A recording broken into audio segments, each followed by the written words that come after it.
L'exercice numéro 10, page 296. J'ai pris la deuxième fonction f de x égale à x à la puissance 3 plus la valeur absolue de x moins 1 et le point A c'est égal à 1. Alors j'ai pris cet exemple pour parler un peu des fonctions qui contiennent la valeur absolue. Alors supposons qu'on vous demande d'étudier la dérivabilité de f en 1. Vous allez calculer d'abord f de 1. f de 1 est égal à 1. Et vous allez calculer f de x moins f de 1 sur x moins 1.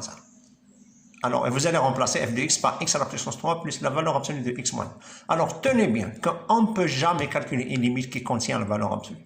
On doit d'abord enlever la valeur absolue. Alors, la valeur absolue de x moins 1, ça dépend de x moins 1. Est-ce qu'il est positif? Sa valeur absolue, c'est lui-même, c'est x moins 1. Ou bien, est-ce qu'il est négatif?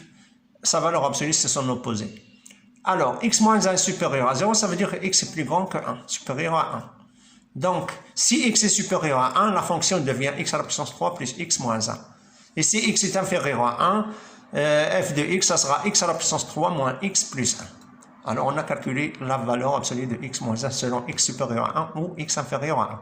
Donc, à vrai dire, cette fonction, c'est une fonction définie par intervalle.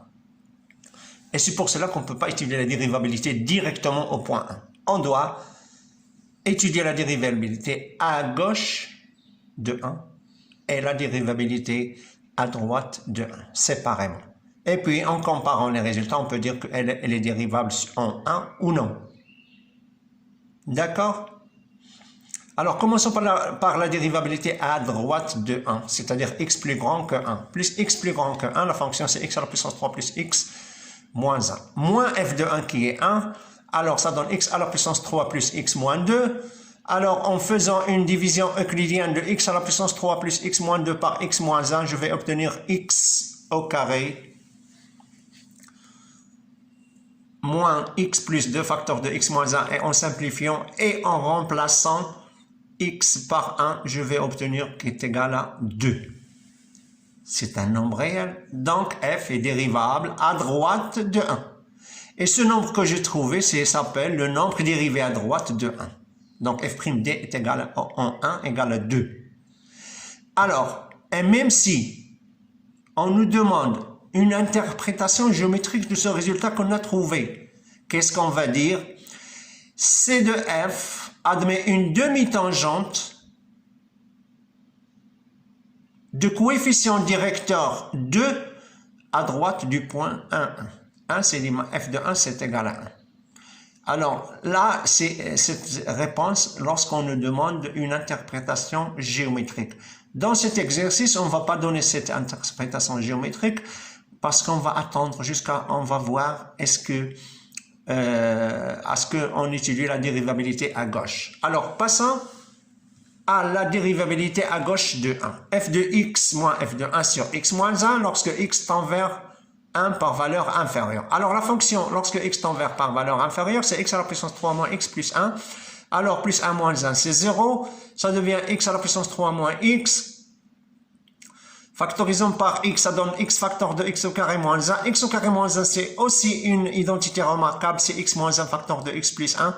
Et j'ai pris un peu de temps pour simplifier et j'ai obtenu x facteur de x plus 1. Alors le résultat, c'est 2.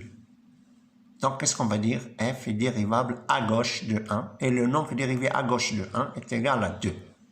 Alors là, puisque la question est-ce que f est dérivable au point 1, qu'est-ce qu'on va dire?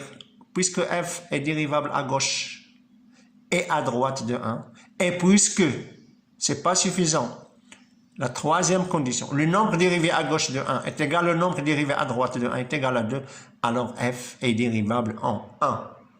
Alors, ils vont nous demander, si jamais on nous demande une autre question, une interprétation géométrique,